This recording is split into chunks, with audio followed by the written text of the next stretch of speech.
Good morning to all of you. I think अब begin कर देना चाहिए। वैसे कुछ लोग अभी भी एब्सेंट हैं, बट मोस्टली जिनको जिनको आना था सभी आ चुके हैं। तो लास्ट क्लास में रिलेशंस तक सारी बातें हमने फिनिश करी थी। रिलेशंस पे प्रैक्टिस भी हो गई थी।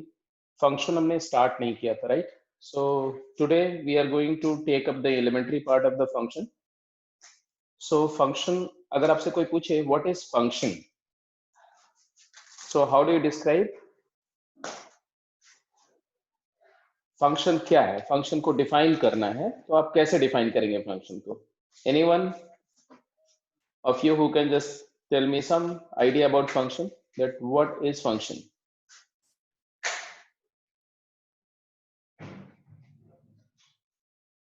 In last class we had taken what is relation. तो relation को summarize किया था, मैं बोला था क्या relation is a kind of machine which operates from a set say x to another set y such that it generates some images or output corresponding to inputs taken from set x into set y. So x set से input लेके y set में output generate करने वाली जो machine है उसी को हम रिलेशन बोलते हैं। ठीक है,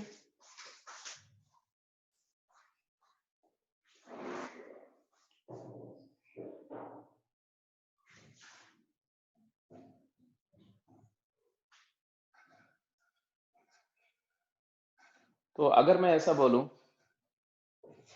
कि रिलेशन एक आर रिलेशन है जो कैपिटल एक्स सेट से कैपिटल वाई सेट पर ऑपरेट हो रहा है, तो आप इस रिलेशन को एक मशीन जैसा ट्रीट करते हैं जो इनपुट लेती है एक्स सेट से और आउटपुट जनरेट करती है वाई सेट पे। अब इस मशीन की क्या क्या खास बात है? इस मशीन की खास बात यह है कि ये मशीन फंक्शनल भी हो सकती है, ऑपरेशनल भी हो सकती है और नॉन ऑपरेशनल भी हो सकती है। दोनों बातें हैं इस मशीन में। What do you mean by non operational? तो कुछ सिचुएशन है, जैसे कि अगर आपने कोई इनपुट दिया x1 belonging to x and this machine generates no output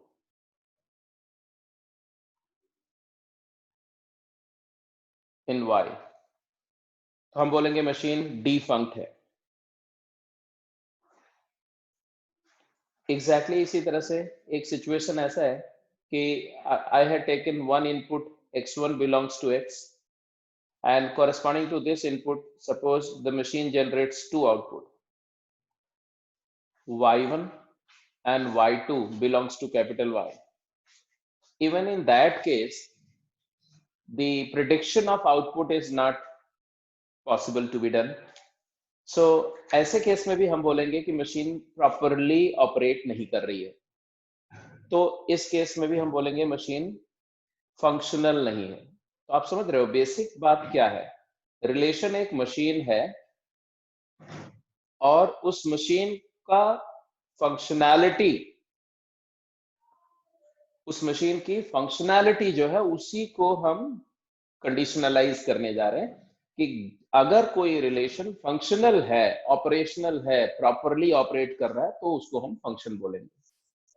तो जब हम बोलते हैं रिलेशन, तो एक मशीन है, वो मशीन स्टैंड बाय भी हो सकती है, वो मशीन ऑपरेट भी कर रही हो सकती है, वो प्रॉपरली भी ऑपरेट कर रही होती है और समटाइम्स इम्प्रॉपरली भी ऑपरेट करती है।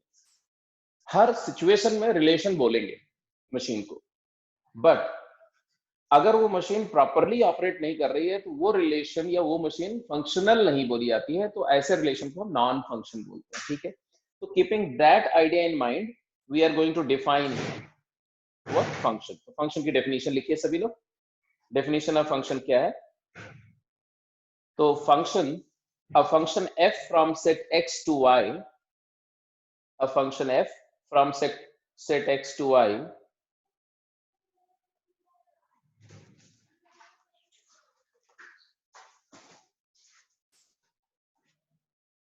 is called, yeah, it is a relation. Is a relation. तो कोई अब बोले फंक्शन क्या था, बोलना ये भी एक रिलेशन ही होता है। विच generates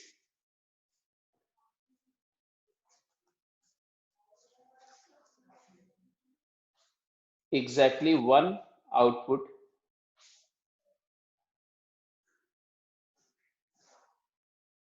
for each input, one output in y for each input x belonging to capital X। तो ये है कि हमने वो जो दो नॉन फंक्शनैलिटी की जो दो कंडीशंस थी, उन्हीं कंडीशंस को हमने ऑपरेट कर दिया, दैट्स इट। तो लेट्स वर्क इट आउट, इसको प्रॉपरली देखो क्या मैंने बताया। तो फंक्शन क्या है, एक रिलेशन है सेट x से सेट y पर, through which each element of the first set capital X is related with exactly one element of the second set capital Y। तो इसमें देखो तो दो कंडीशंस हैं, है ना। वो दो कंडीशंस को अगर आप ऑब्जर्व करो, पॉइंट आउट करो, तो वो दो कंडीशन क्या है। एक कंडीशन है each element of first set X, और दूसरी कंडीशन क्या है, जो किसी भी रिलेशन को फंक्शनल बना रही है। तो किसी रिलेशन को अगर हमें फंक्शनल बनाना है तो सेकंड कंडीशन क्या है, तो सेकंड कंडीशन है, बताओ फटाफट बोलो, सेकंड वाली कंडीशन बोलो, पॉइंट आउट करो।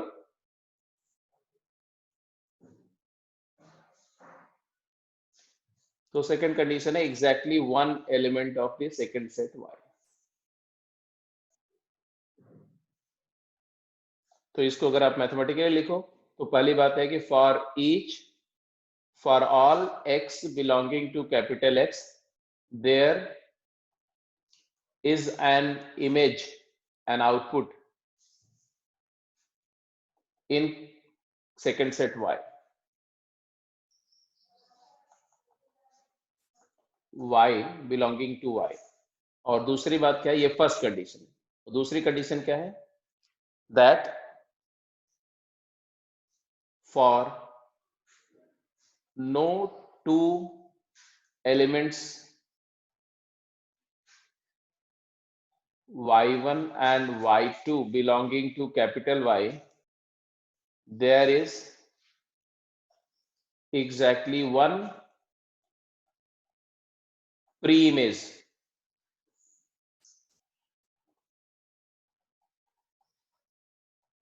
in capital X। exactly one pre-image मतलब सेम pre-image। exactly one के बजाय बेटर वर्ड्स होगा, बेटर वर्ड अगर लिखना चाहो तो क्या लिखोगे, same pre-image।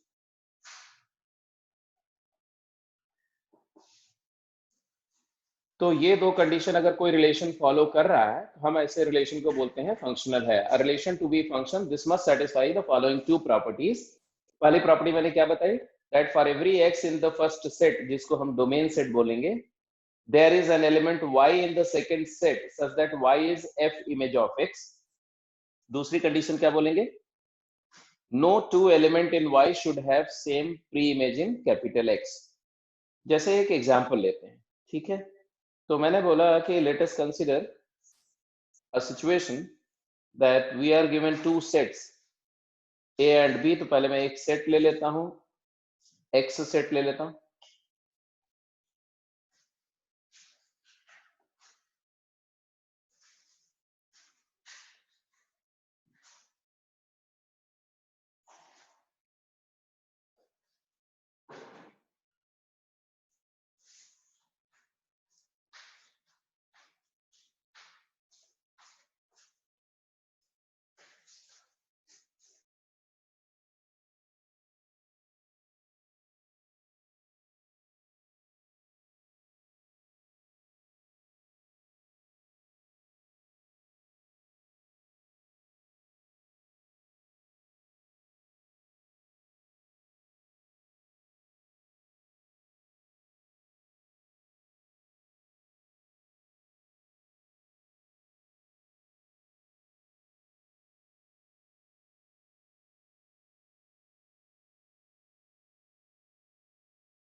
Yes, there was little trouble. So yes, if I consider an example that a relation f defined from x to y, given that the formula of relation is 2x plus 3, means fx equal to 2x plus 3. अगर आप इसको interpret करो तो मतलब क्या हुआ कि x input देने पर जो आउटपुट आता है वो double of the input plus 3 करके जनरेट होता है. कैपिटल एक्स सेट अगर दिया हुआ है 0 1 2 एंड 3 एंड कैपिटल वाई दिया हुआ है 1 3 5 7 9 11, right? So how does this relation works, and is it a function or it is not a function?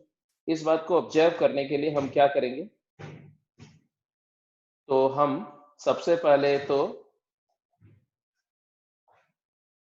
ये इसका जो डायग्रामेटिक प्रेजेंटेशन मैं आपको दिखा रहा हूं, तो एक सेट ले लिया कैपिटल एक्स, एक सेट ले लिया कैपिटल वाई. कैपिटल एक्स के अंदर टोटल एलिमेंट कितने हैं, 4, मतलब 4 पॉसिबल इनपुट्स की बात हो रही है. एक इनपुट है 0, एक इनपुट है 1, एक है 2, एक है 3. तो मैंने बोला 0 इनपुट है, 1 इनपुट है, 2 इनपुट है और 3 इनपुट है. कैपिटल वाई सेट की बात की जाए तो इसके अंदर में ऑड नंबर्स हैं, बट 1 है, 3 है, 5 है, 7 है, 9 है और 11 है. और एक रिलेशन बोल रहे हैं एफ है, और ये जो एफ रिलेशन है ये डिफाइंड कहां से है, एक्स से वाई पर डिफाइंड है. इसका फॉर्मूला क्या है, सच दैट ये relation from F X to Y defined कुछ इस तरह से है कि F x is equal to 2x plus 3. अब आप इसके इनपुट्स देखो, एफ 0 क्या होगा, 0 इनपुट से क्या आउटपुट आएगा, 3. एफ 1 क्या आएगा, तो 1 इनपुट से आउटपुट क्या आएगा, 2 1 2 प्लस 3 5. F2 क्या आएगा, 2 2 4 प्लस 3 7. F3 क्या आएगा, 2 3 6 plus 3 9. So what do we actually obtain, that 0 is related to 3, 1 is related to 5, 2 is related to 7 and 3 is related to 9 via this relation. So now do we say that it is a function?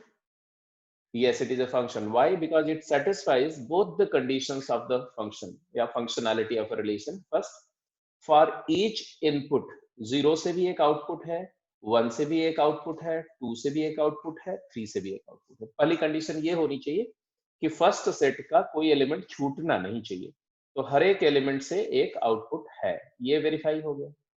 अब दूसरी condition क्या है कि किसी first set के किसी element से multiple output नहीं होने चाहिए, वन मेनी नहीं होना चाहिए. वन मेनी रिलेशन फंक्शन नहीं होता है एज पर डेफिनेशन. तो 0 से कितने आउटपुट है, काउंट करो, 1, ओनली 1. 1 से कितना है, एग्जैक्टली 1. 2 से भी कितने आउटपुट है, एग्जैक्टली 1. 3 से भी कितने आउटपुट है, एग्जैक्टली 1. तो each element of the first set is related with exactly one element of the second set y.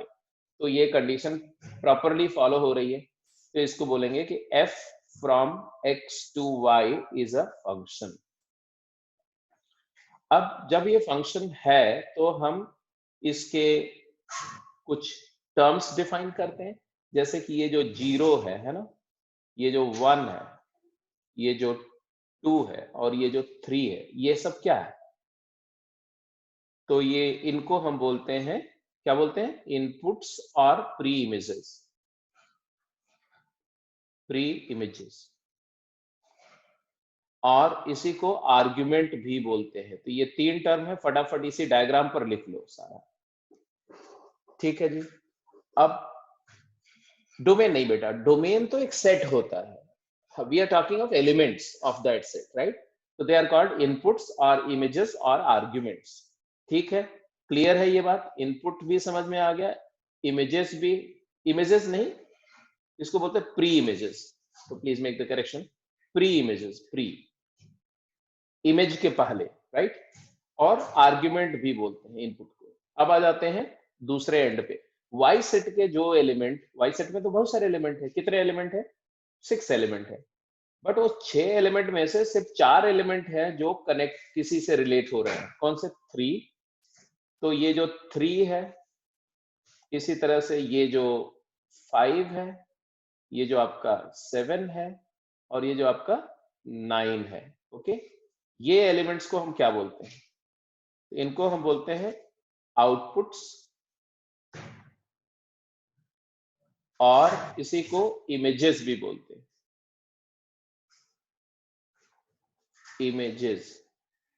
और इसी को वैल्यू भी बोलते हैं, value of function, value of relation. ये बात मैंने रिलेशन में ही बताई थी, तो फंक्शन में भी इसको मैंने रिवाइज कर दिया कि आउटपुट या इमेजेस का क्या मतलब है। तो आउटपुट भी वही है, उसी को आप इमेज बोल दो, उसी को वैल्यू बोल दो। दूसरी बात, ये जो नोटेशन है इसको भी समझो, यहां पर जो नोटेशन लिखा हुआ इसका मतलब, ये जो लिखा है इसका मतलब क्या है? तो इसको हम बोलते हैं 3 इज f इमेज ऑफ 0। इसीलिए बोलते हैं 3 is equal to f of 0। और पढ़ते हैं f ऑफ के लिए ब्रैकेट यूज करते हैं, f0, 3 equal to f0, f0 equal to 3। ऐसे f इमेज ऑफ 1 क्या है बोलो? f ऑफ 1 क्या है? 5 है।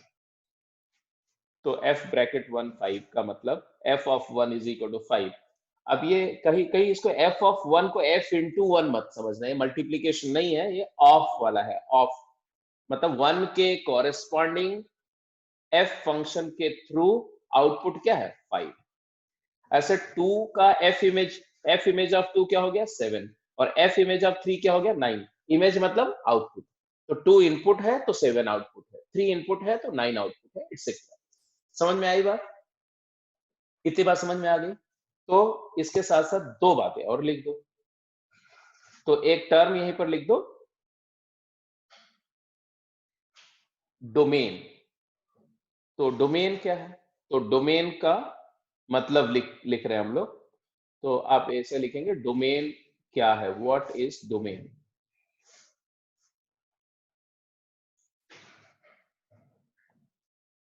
तो डोमेन क्या है जी? अगर आप डोमेन को डिफाइन करो तो डोमेन ऑफ फंक्शन क्या है? तो domain of fx is set of all pre-images are input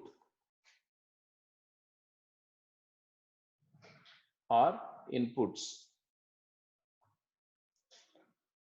corresponding to which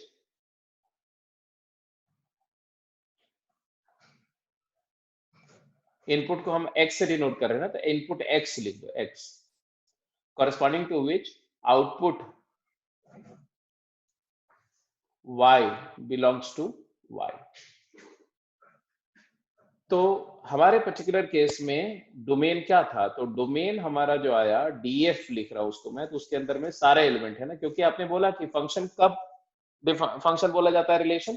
जब हर एलिमेंट का आउटपुट हो। तो 0 का आउटपुट भी था, 1 का भी था, 2 का भी था और 3 का भी था। तो ये पहला सेट ही डोमेन हो जाए फंक्शन के केस में।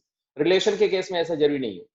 रिलेशन के केस में कुछ एलिमेंट का आउटपुट नहीं भी हो सकता, तो डोमेन में वही एलिमेंट आएंगे जिनके कॉरेस्पॉन्डिंग आउटपुट मिल रहा है। बट फंक्शन में कंडीशन ही ऐसी है कि हर एलिमेंट का आउटपुट होना चाहिए। तो फंक्शन में पूरा का पूरा सेट, जो फर्स्ट वाला सेट है, वो पूरा सेट ही डोमेन होना चाहिए। क्योंकि अगर किसी एलिमेंट के कॉरेस्पॉन्डिंग आउटपुट नहीं मिला तो हम बोलेंगे वो फंक्शन ही नहीं।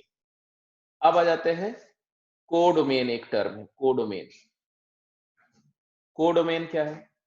तो कोडोमेन है बेटा, the second set y, the set y is called codomain। तो पूरा सेट y को ही कोडोमेन बोलते हैं, इररिस्पेक्टिव ऑफ इसके कौन से एलिमेंट रिलेटेड है, कौन से नहीं है।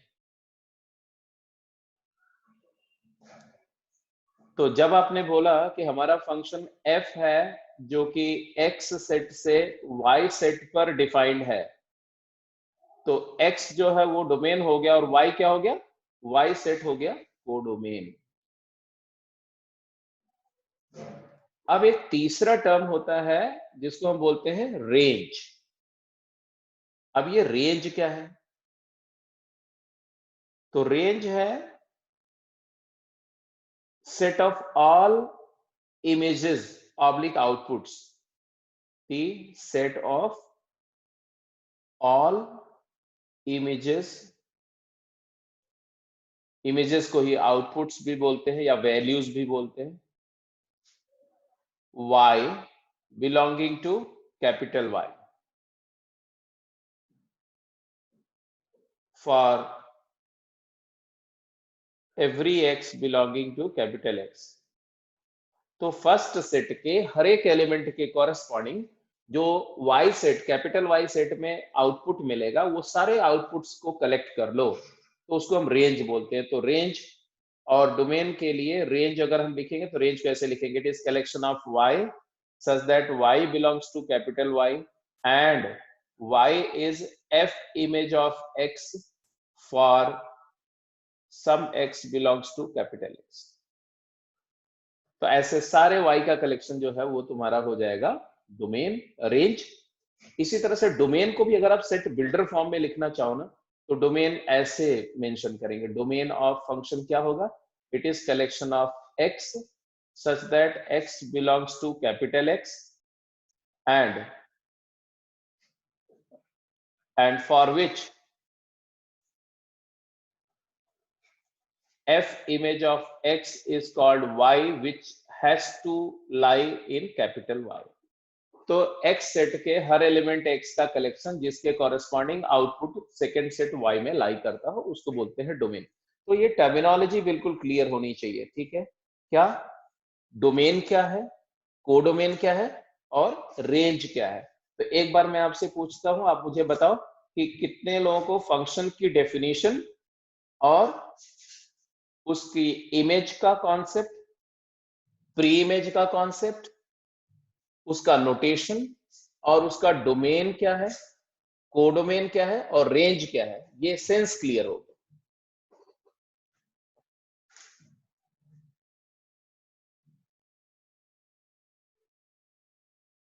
इतना स्लो रिस्पॉन्स नहीं आना चाहिए। जिसका नो आया है वो यहां पर नो मेंशन करने के बाद बेटा फटाफट चैट बॉक्स में लिखो, क्योंकि ये बहुत जरूरी है कि आपको क्या बात नहीं क्लियर है उसको सॉर्ट आउट किया जाए।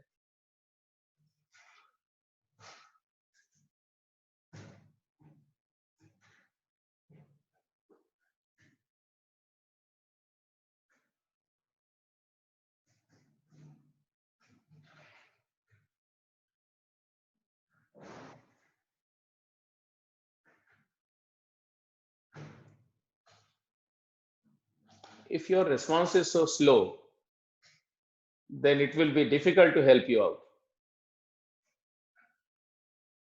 सिर्फ 80% बच्चों ने बोला है कि हाँ मैं क्लियर है, बाकी सभी लोग जो है ना तो यस बोल रहे हो ना तो नो बोल रहे हो, ना अपनी प्रॉब्लम बताओगे। बेटा तो कैसे हेल्प होगी, आप खुद सोचो ना।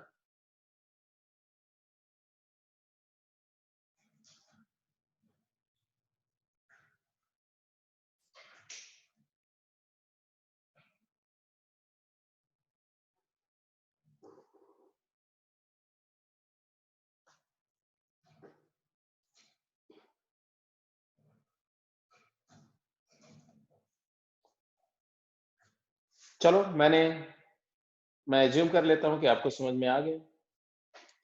तो ये एक फंक्शन था जिसको हमने डिफाइन किया, डिस्क्राइब किया, उसके एलिमेंट्स वगैरह भी निकाल के दिखाए।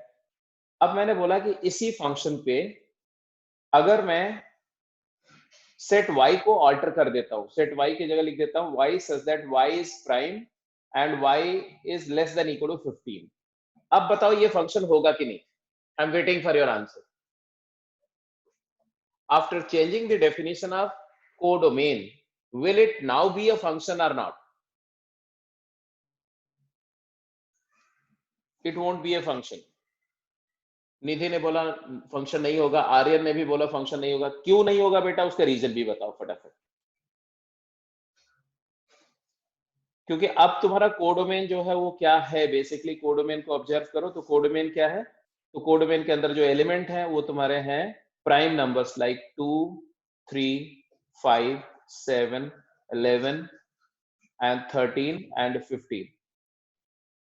अब इसमें क्या होगा कि F0 तो ठीक है 3 प्राइम है, F1 5 प्राइम है, F2 F3 में प्रॉब्लम आ जाएगी।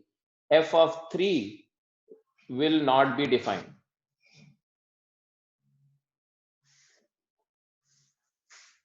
नहीं डिफाइंड होने का मतलब क्या है? तो कोई आउटपुट अनडिफाइंड है, उसका सेंस क्या होता है? तो अनडिफाइंड एक सिचुएशन में होता है जब उसका आउटपुट कोडोमेन में न लाई कर रहा हो। If the output doesn't lie in the codomain, हम बोलेंगे function is not defined. If output becomes imaginary, तो भी बोलेंगे function is not defined. And if output becomes infinite, तो भी हम बोलेंगे कि इट इज नॉट डिफाइंड। तो 3 कंडीशंस मैंने बताई अनडिफाइंड होने की। कोई पर्टिकुलर वैल्यू अनडिफाइंड कब होगी? तो अनडिफाइंड में तीनों केसेस में बता रहा हूं। If y does not belongs to y, दूसरा if y is non real, and तीसरा if y is not finite। तो ऐसे केस में बोलेंगे कि फंक्शन की जो आउटपुट या वैल्यू है वो डिफाइंड नहीं है, तो ये फंक्शन नहीं है।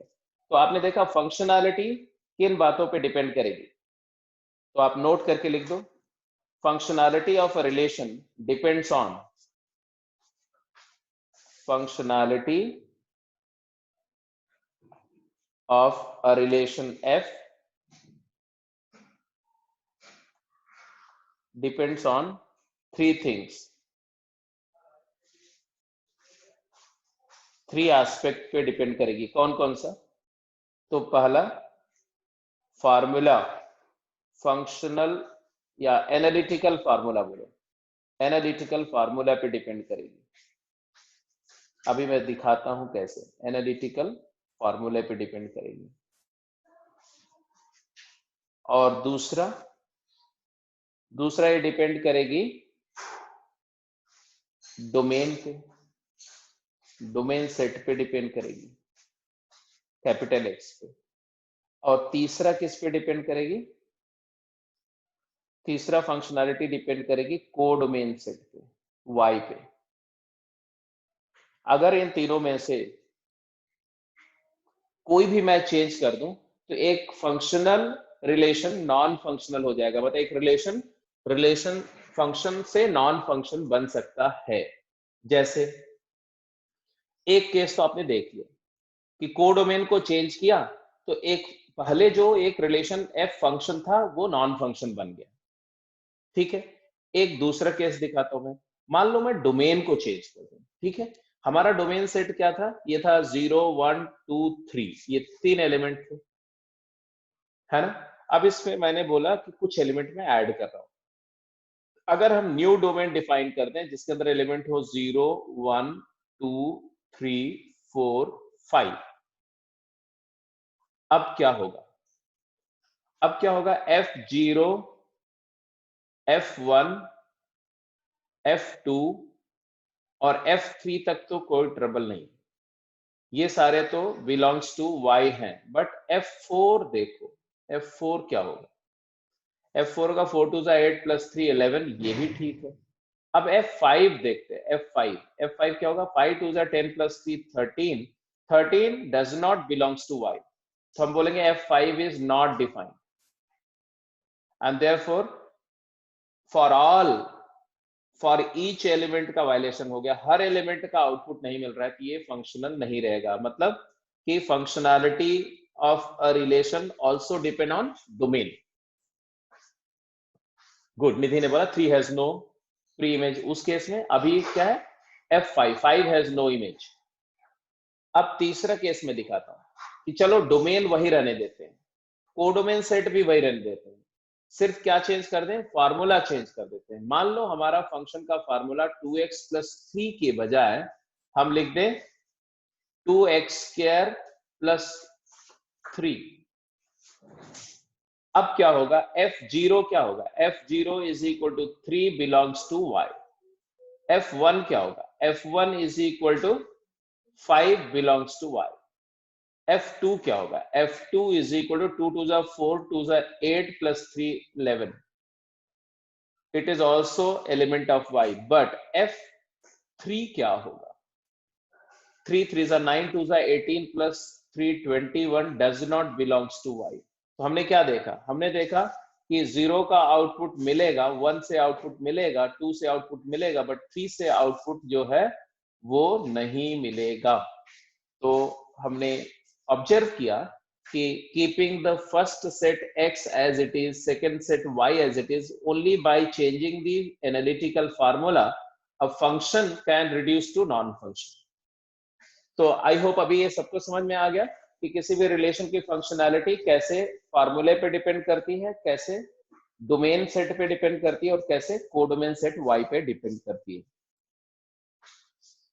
तो फंक्शन के नोटेशन समझ में आ गए, फंक्शन का मशीन मॉडल भी समझ में आ गया, what is pre image, what is image, ये भी समझ में आ गया। अब कुछ बातें फटाफट जल्दी से लिख दो, नोटेशन एंड एक्सप्रेशन, क्विक जल्दी से, notation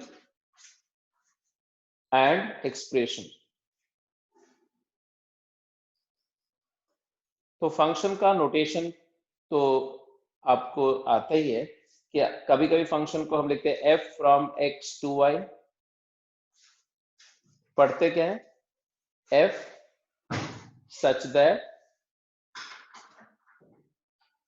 from set x to set y, ये नोटेशन भी है। या इसी को ऐसे भी डिनोट करते हैं, कैपिटल X एरो y, यहां पर f लिख देंगे। इसका मतलब क्या है, इसको क्या पढ़ते हैं, इसको पढ़ते हैं capital X is mapped to y through f, और मैप्ड वर्ड की वजह से फंक्शन को दैट इज वाई लिख दो, that is Y function is also called mapping, function is also known as mapping। तो रिलेशन को मैपिंग नहीं बोलते हैं, बट फंक्शन को मैपिंग भी बोलते हैं। और तीसरी बात मैंने क्या बताई, मैंने बताया कि if x belongs to capital X is associated to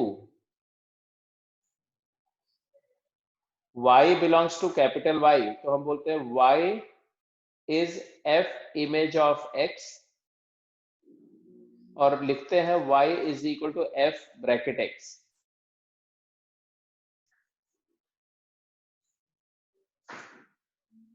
तो y को x की f इमेज बोलते हैं, या इसी को value of the function x भी बोलते हैं, इसी को बोलते हैं value of function f at x,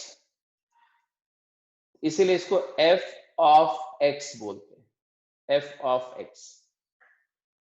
और जो x है ना, इस x को हम लोग क्या क्या बोले थे, x को हमने बोला था इसी को प्री इमेज बोलो या आर्ग्यूमेंट बोलो या इनपुट बोलो। ये सारे नोटेशन आपको बिल्कुल क्लियर होने चाहिए, क्योंकि किसी क्वेश्चन में कहीं आर्ग्यूमेंट लिख देंगे तो आपको तुरंत इंटरप्रेट कर लेना है, कहीं पर प्री इमेज लिख देंगे, कहीं पर इनपुट लिख देंगे, मतलब बात सेम हो रही है और आपको क्लियर कट समझ में आनी चाहिए।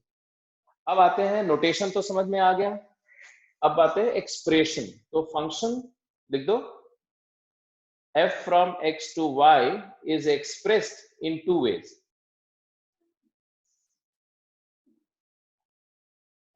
इन टू वेज, एक को बोलते हैं बेटा, ये इंपॉर्टेंट है थोड़ा, एक को बोलते हैं एक्सप्लिसिट, एक्सप्लिसिट फंक्शन, और दूसरे को बोलते हैं इम्प्लिसिट फंक्शन। इसमें बहुत मेजर कोई बड़ी कॉन्सेप्ट की बात नहीं कर रहा हूं, सिर्फ इंफॉर्मेशन है। इम्प्लिसिट का डिक्शनरी मीनिंग क्या होता है, इम्प्लिसिट का मतलब होता है इनडायरेक्ट, हिडन, इम्प्लिसिट मतलब होता है हिडन, और एक्सप्लिसिट का मतलब होता है एविडेंट, क्लियर, स्पष्ट, एविडेंट। इसका होता है if y is clearly expressed in terms of x. लिख दो, clearly expressed in terms of x.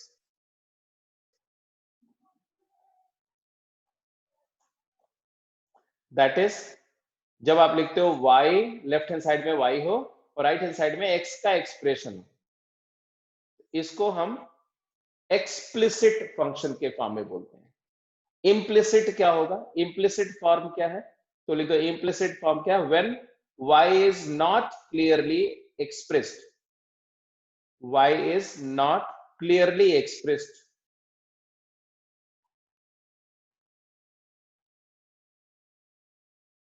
in terms of x.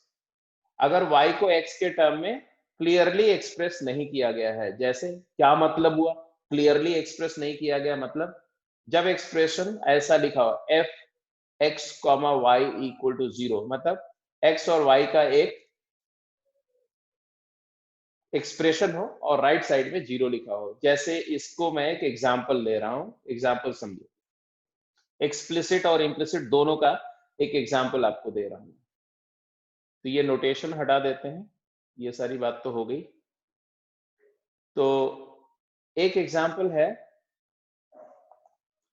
that y is equal to 3x square minus 2x plus 4. ये क्या है? ये explicit function.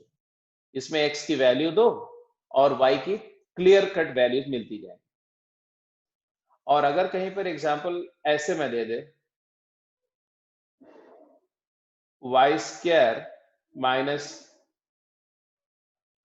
3xy equal to 0, तो ये जो है वो इम्प्लिसिट फंक्शन का फॉर्म है. इम्प्लिसिट मतलब इसमें x और y क्लियरली एक्सप्रेस नहीं है. इसको अगर मैं थोड़ा रीअरेंज करूं और ऐसे लिखूं y multiplied by y minus 3x equal to 0, और यहां से मेरे को मिले कि y इक्वल टू 0 और y इक्वल टू 3x, तो अब ये क्या हो गया? अब ये क्या हो गया? एक्सप्लिसिट हो गया. तो जब y x के फॉर्म में क्लियरली एक्सप्रेस हो गया तो एक्सप्लिसिट हो गया, और अगर y और x मिक्स्ड अप है, क्लियरली एक्सप्रेस नहीं है, तो इम्प्लिसिट हो गया. तो अगर मैं कहीं ऐसा लिख रहा हूं ax square minus 2hxy plus by square equal to 0, तो ये क्या है? इम्प्लिसिट है कि एक्सप्लिसिट? तो ये एग्जांपल क्या है? इम्प्लिसिट है. और इसी को अगर एक्सप्लिसिट बनाना है तो मैं इसको ऐसे ट्रीट करूंगा, by square minus 2hxy plus ax square. अब मैं बोलूंगा भाई ये क्वाड्रेटिक है, इस क्वाड्रेटिक को सॉल्व करो तो आएगा y is equal to 2hx plus minus under root b square means 4h square x square minus 4ac 4ab x square divided by 2b.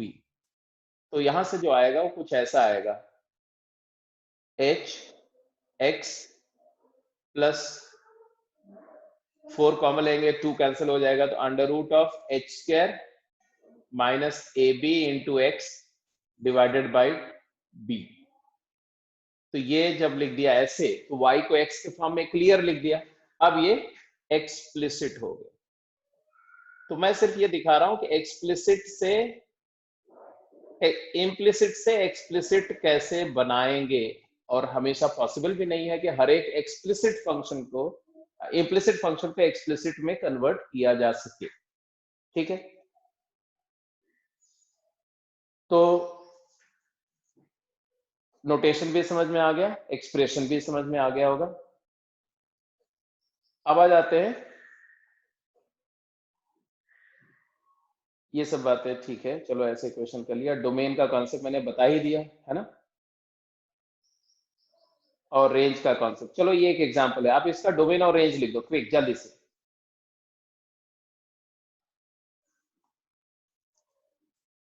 एक फंक्शन डिफाइंड है सेट कैपिटल X 1, 2, 3, 4 से capital Y x belongs to natural number and x is less than equal to 10। तो इसका domain क्या है और range क्या है? तो डोमेन क्या है इसका बोलो। तो डोमेन में एलिमेंट आएगा 1 का आउटपुट है, 2 का भी आउटपुट है, 3 का भी है, 4 का भी। ये डोमेन हो गया। कोडोमेन क्या है? तो जैसा मैंने बताया कि कोडोमेन तो हमेशा सेम ही रहता है सेकंड से। तो उसमें क्या क्या एलिमेंट आएंगे? 1, 2, 3, 4, 9, 10। 1 से लेकर 10 तक के सारे नेचुरल नंबर आएंगे। और इसकी रेंज क्या आएगी? तो रेंज में हमें सिर्फ वो एलिमेंट लेने हैं जो आउटपुट के फॉर्म में अपीयर हो रहे हैं, 3, 5, 7 एंड 9। 3, 5, 7 एंड 9। और इसका फंक्शन का फार्मूला क्या है? What is analytical formula? Analytical formula क्या है? तो fx इज इक्वल टू, किस फार्मूले से ये रूल बना? 2x plus 1। तो ये एनालिटिकल फार्मूला होगा, ये वाला। और इसका as set of ordered pair कैसे लिखेंगे? क्योंकि हर इनपुट से एक आउटपुट मिल रहा है तो उसको ऑर्डर्ड पेयर के फॉर्म में लिखेंगे। तो relation as a set of ordered pair, तो फंक्शन का सेट ऑफ ऑर्डर्ड पेयर क्या है? 1 से मिला 3, 1, 3, 2 से मिला 5, 3 का आउटपुट है 7 और 4 का आउटपुट है 9। ये है function as a set of ordered pair. तो आपने देखा कि फंक्शन को लिखने का एक तरीका एनालिटिकल है, एक है as a set of ordered pair, और एक है ये जो तरीका है इसको क्या बोलते हैं? डायग्रामेटिक। तो किसी भी फंक्शन को अगर मुझे डिस्क्राइब करना है तो डिस्क्रिप्शन में ये 3 तरीके आप देख चुके हो। कौन कौन से? फटाफट बोलो। फंक्शन को डिस्क्राइब करने के 3 वेज कौन कौन से मैंने बताए? Analytical, as a set of ordered pair, diagrammatic. और इसके साथ साथ अगर कोई और एक मेथड है तो वो क्या हो सकता है डायग्रामेटिक के अलावा? Graphical.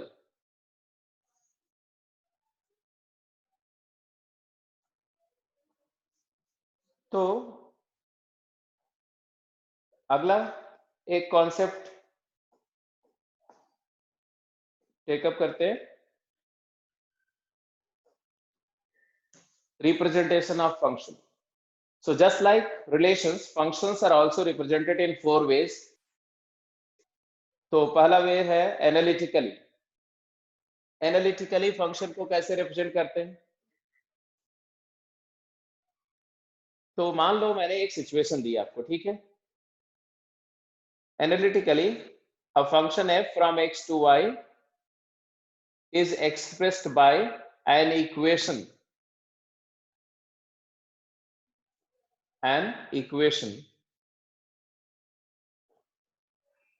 relating x and y, usually denoted as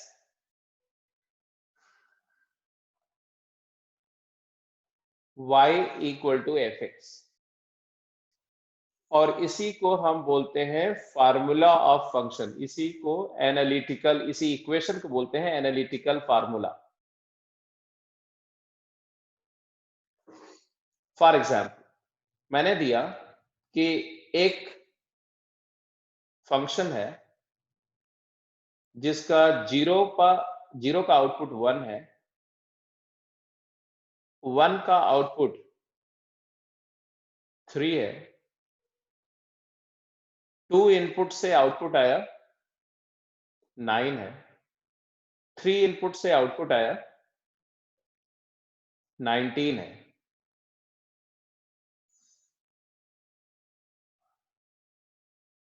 4 input से आउटपुट आया 33। Can you find the analytical formula?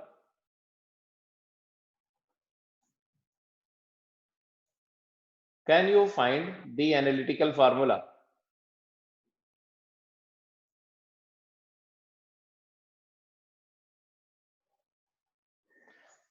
मतलब अगर आपको एनालिटिकल फार्मूला गिवन हो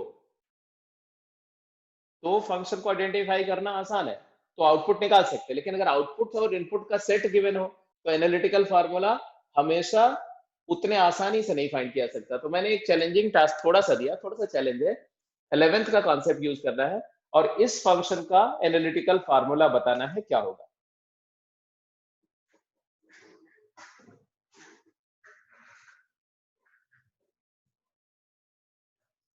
तो इसके लिए आप क्या करेंगे? आई am waiting for your response. देखते हैं, देखना है कि कौन मुझे आइडिया बताएगा कि कैसे इसका एनालिटिकल फार्मूला फाइंड किया जाए।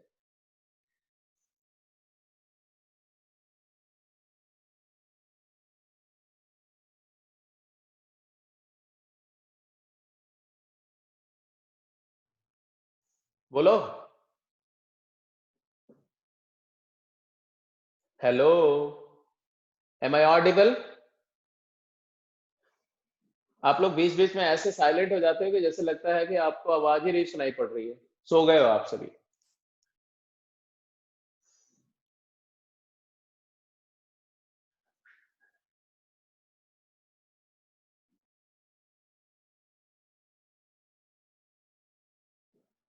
ये क्या बोला आपने? ईशा, आपने क्या लिखा बेटा? इसका फार्मूला आपने बताया F x equal to, let me write, F x is equal to X square plus x² + 1। Okay, okay, मतलब आपने बोला 2x² + 1।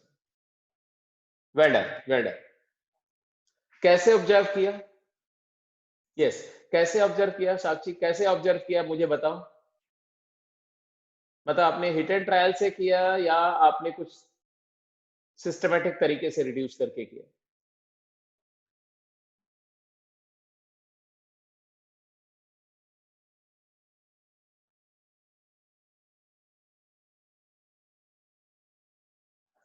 तो देखो, इसमें नो डाउट आपका जो ट्रायल एंड एरर है, एक वो तरीका है, वो होना भी चाहिए दिमाग के अंदर में, बट उसके अपार्ट इधर देखो, 0 का आउटपुट 1 है, 1 का आउटपुट, तो 0 1 2 3 ये जो मैं इनपुट दे रहा हूं, इससे जो आउटपुट एक सीक्वेंस फॉर्म हो रही है, ये सीक्वेंस की एनालिसिस करनी है।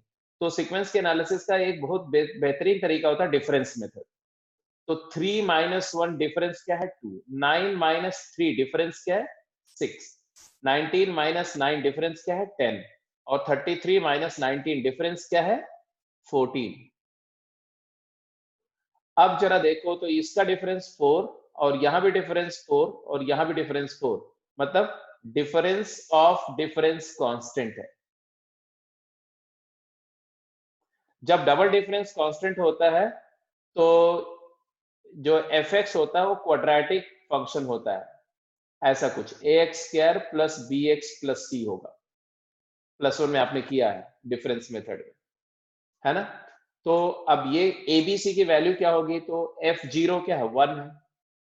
f0 is equal to c की वैल्यू 1 आ गई। f1 is equal to a + b + c which is equal to 3, but c की वैल्यू 1 है, तो यहां से a + b की वैल्यू आ गई 2। f2 देखो, f2 क्या है? तो 4a + 2b + c की वैल्यू कितनी है? 9। f2 9 है। ये तीन एलिमेंट का मैंने यूज किया, तो क्या आया? 4a + 2b की वैल्यू क्या आई? 4a + डबल ऑफ b की वैल्यू क्या आई? तो c उधर ले गए, तो 9 - c की वैल्यू 1 है, तो 8। यहां से आ गया 2a + b is equal to 4, और a + b 2 था, तब मेरे पास a एंड b में दो रिलेशन आ गए। सब्ट्रैक्ट करो तो a की वैल्यू आ गई, a की वैल्यू आ गई 2, और a की वैल्यू 2 किसी इक्वेशन में डाल दो तो b की वैल्यू आ गई 0। तो फाइनली हमने इसमें पुट कर दिया a b c की वैल्यू, तो हमारा फाइनल जो प्रेडिक्शन हुआ, that F x is equal to a is to 2x², b is 0, c is 1, 2x² + 1। So we don't say that in all possible cases we are able to find out the analytical formula given the ordered pairs, but बहुत सारे cases में हम reverse analysis, reverse engineering करके हम बता सकते हैं कि एनालिटिकल फार्मूला क्या होना चाहिए। और कई बार ऐसा भी होगा कि एक ही सिचुएशन के लिए कई सारे फार्मूले एग्जिस्ट करें। तो एनालिटिकल फार्मूला क्या होता है समझ में आ गया।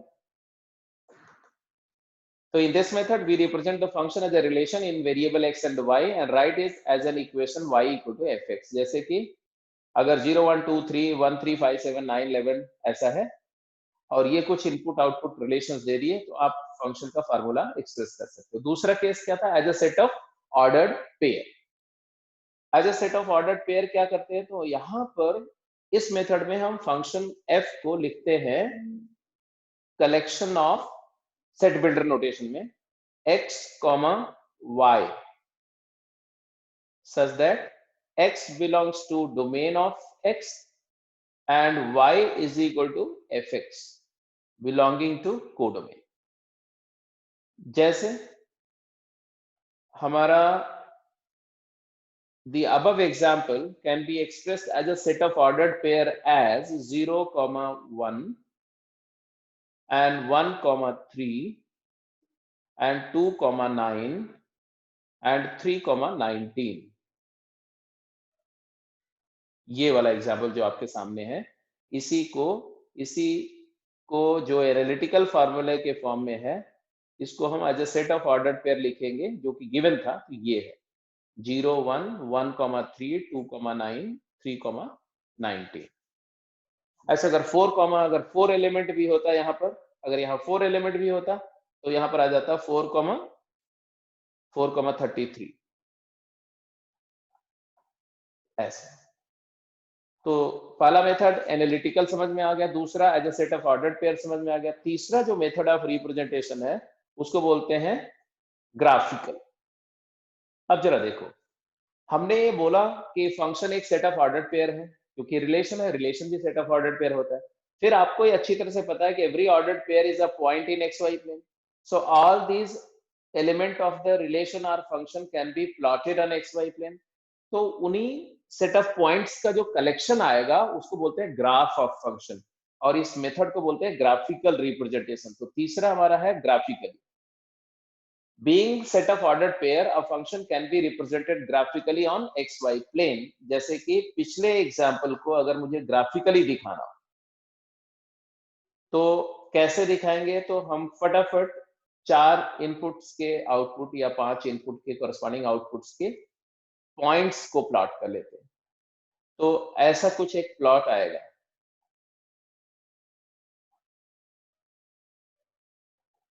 एक तो 0, 1 था, दूसरा पॉइंट क्या था 1, 3 था। तो 1 इनपुट से 3 आउटपुट है। फिर ऐसे ले लो, ऐसे 1, 3। फिर तीसरा क्या था, इनफैक्ट इसको स्केल पे थोड़ा ड्रॉ करो ना तो ऐसा नहीं दिखेगा। तो ये थोड़ा सा कुछ ऐसा होगा, 1, 3 ऐसा होगा, 4, 9, 2, 9 ऐसा होगा, और 3, 13 और ऊपर ऐसा कुछ होगा। तो कुछ इस तरह से ऐसा एक ग्राफ आएगा जिसपे एक पॉइंट यहाँ होगा, एक पॉइंट मान लो यहाँ होगा, एक पॉइंट यहाँ होगा। तो मान लो ये कुछ ऐसा ग्राफ है, इसके पॉइंट्स को मैं हाईलाइट कर रहा हूँ। सारा ग्राफ नहीं, ओनली 4 पॉइंट्स का कलेक्शन आएगा, 0, 1, 1, 3, 2, 9 and 3 3s are 9, 2s are 3, 19। Not exactly on the scale, but these set of 4 points are called graph of function। और इसके अलावा जो आपको दिख रहा है वो कर्व है, उसको आप हटा दो, क्योंकि वो सिर्फ मैंने एक गाइडलाइन के लिए लिया था। ऐसा इसको ऐसे डॉटेड कर दो। ये डॉटेड ये दिखाता है कि इसका जो कर्व है वो एक पैराबोलिक शेप का है, उसी पर ये सारे पॉइंट लाई कर रहे हैं, पैराबोलिक पॉइंट्स। अब जरा देखो, अगर इसी क्वेश्चन में अगर आपका डोमेन सेट x जो है वो हो जाता है 0 to 3, क्लोज इंटरवल। अब कितने इनपुट्स आप दे रहे हो, how many inputs are there, infinite, और सारे इनपुट क्या है, कॉन्टिन्यूअस है। तो जो ग्राफ इसका आएगा बेटा, वो ग्राफ एक कंटिन्यूअस सेट के फॉर्म में आएगा। तो ये सारे डॉट ऐसे, ये पूरा पैराबोला ही आ जाएगा ऐसे।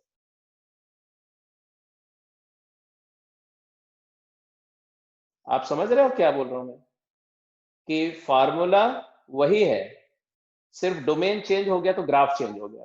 तो ग्राफ क्या है, set of all points in domain, set of all points x comma y where x lies in the domain and y lies in the codomain, इसको ग्राफ बोलते हैं। और इस रिप्रेजेंटेशन को क्या बोलते हैं, ग्राफिकल रिप्रेजेंटेशन। तो ग्राफ पर आप +2 में तो आप काफी कंफर्टेबल।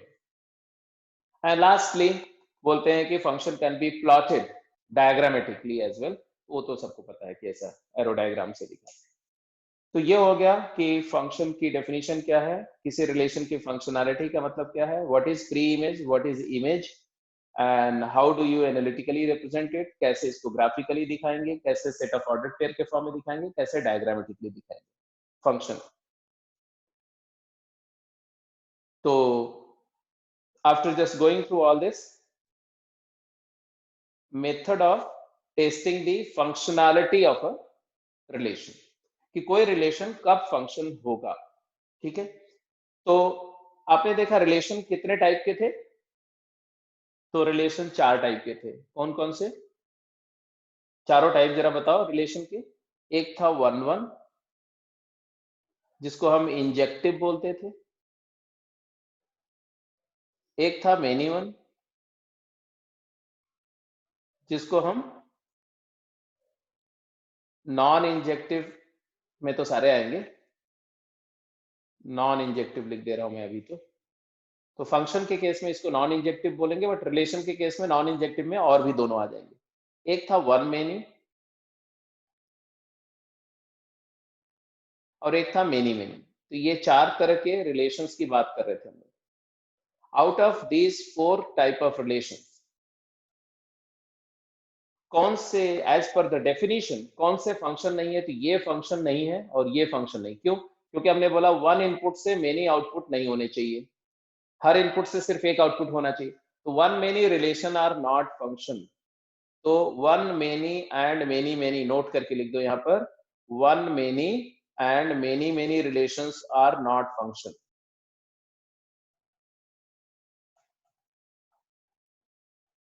इसका मतलब है कि function one many and many many relations are not function. इसका मतलब है कौन से रिलेशन फंक्शन होंगे, केवल 2 तरह के फंक्शन होंगे। तो फंक्शन 2 तरह के होंगे, कौन कौन से, 1-1 और मेनी वन। तो 1-1 होगा तो उसको इंजेक्टिव फंक्शन बोलेंगे, मेनी वन होगा तो उसको नॉन इंजेक्टिव फंक्शन बोलेंगे। तो फंक्शन सिर्फ 2 तरह के होंगे। अब आपसे मैंने बोला कि भाई एक रिलेशन फंक्शन है या नहीं है, इसको टेस्ट करो, तो क्या करोगे आप, तो वन मेनी का टेस्ट करोगे बेटा। तो we perform one many test. कैसे करते थे मैं बता चुका हूं, बताओ आप मुझे बताओ। We perform one many test, अगर वन मेनी आ गया तो फंक्शन नहीं होगा, और नहीं तो फंक्शन होगा। वन मेनी टेस्ट करने के लिए हम क्या करते थे, तो हम 2 इनपुट लेते थे। याद आया, इस पे कई सारे क्वेश्चन भी किए थे। तो हम मान के चल रहे हैं कि रिलेशन है। अब इसमें हमने 2 इनपुट लिए, x1 x2, यहां लिया y1 y2। x1 का आउटपुट y1 है, x2 का y1 है, x2 का y2 है। इसको f इमेज ऑफ x1 बोलते हैं, इसको f इमेज ऑफ x2 बोलते हैं। फंक्शन हमारा f है, रिलेशन f है। हम चाहते हैं फंक्शन है कि नहीं, तो हमने बोला let x1 equal to x2 and proceed. If we get that fx1 is equal to fx2, that is y1 equal to y2, तो हम बोलेंगे that f from x to y, ये x सेट है और ये y सेट है, is not one many, क्योंकि हमने इसको इक्वेट किया और इसको इक्वल करने पर इनपुट 1 कर दिया, आउटपुट 2 आ जाते तो ये फंक्शन नहीं होता। तो आउटपुट भी इक्वल हो गया, मतलब सेम इनपुट से 2 आउटपुट नहीं हो सकते। It is not one many and therefore function.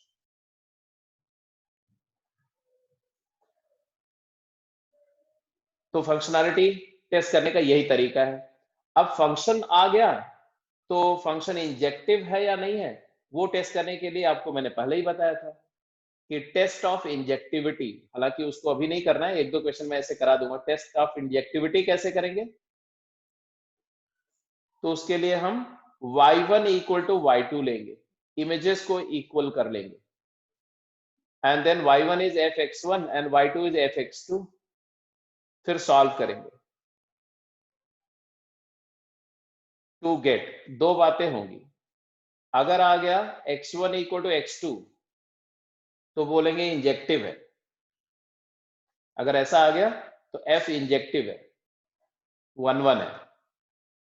और अगर आ गया x1 is not equal to x2, एक भी केस ऐसा है जिसमें x1 x2 अनइक्वल है बट आउटपुट सेम है, y1 इक्वल टू y2 है, तो हम बोलेंगे मेनी वन, नॉन इंजेक्टिव।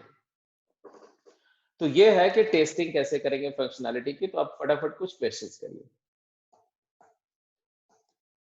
तो एनालिटिकल टेस्ट की बात कर रहे हैं ना, पूरी बात मैंने बता दी। एनालिटिकल टेस्ट कैसे करते हैं, क्वेश्चन करेंगे। ये दो रिलेशन में दे रहा हूं, आप इनको टेस्ट करके बताइए इनमें से कौन फंक्शन है कौन फंक्शन नहीं है। करिए क्विक।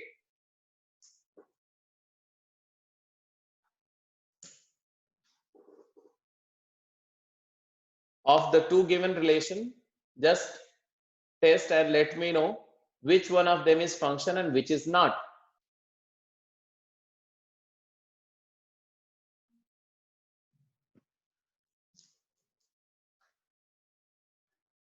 तो टेस्ट में सबसे पहला स्टेप क्या होगा? Check if images exist for all x belonging to domain। तो फर्स्ट सेट के हर एलिमेंट से आउटपुट आ रहा है कि नहीं, सबसे पहले तो यही चेक करेंगे, क्योंकि अगर किसी एलिमेंट किसी इनपुट से आउटपुट नहीं मिला तो हम बोलेंगे फंक्शन नहीं है। तो यहाँ देखो x अगर रियल है तो x क्यूब रियल होगा, उसमें 8 ऐड करेंगे रियल आएगा, तो y भी रियल आएगा। तो क्लियरली हमने क्या फाइंड किया, that for all x real y is real. तो डिफाइंड तो हो गया।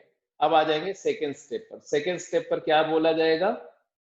तो late x1 equal to x2। फिर क्या है, x1 अगर x2 के इक्वल है तो x1 का क्यूब x2 के क्यूब के इक्वल है, इक्वल नंबर का स्क्वायर इक्वल होगा और क्यूब भी इक्वल होगा, दोनों का सेम पावर रेज किया। फिर इसमें 8 ऐड कर दो, तो x1 cube plus 8 is equal to x2 cube plus 8। यहां से आ गया y1 इक्वल टू y2। हमने स्टार्ट कहां से किया, x1 इक्वल टू x2 से, और एंड अप कहां किया, y1 इक्वल टू y2।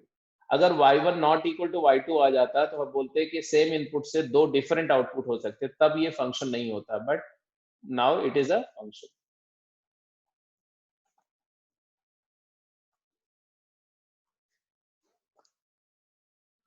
अब आ जाते हैं सेकेंड पार्ट पर। सेकेंड पार्ट S1, पहला स्टेप क्या है, S2। आप खुद परफॉर्म करके बताओ।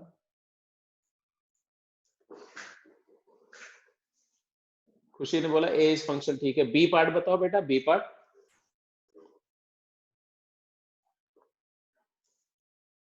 सबसे पहले क्या देखना है कि x की सारी रियल वैल्यू के कॉरेस्पॉन्डिंग y आ रहा है कि नहीं। तो हमने बोला कि इफ x इज पॉजिटिव और 0, y is real, but if x is negative then y is not real। जैसे कि x को अगर मैं 1 लिख दूं तो आया y स्क्वायर, x को -1 ले लूं तो आ गया y square is equal to -4, तो y इमेजिनरी आ गया।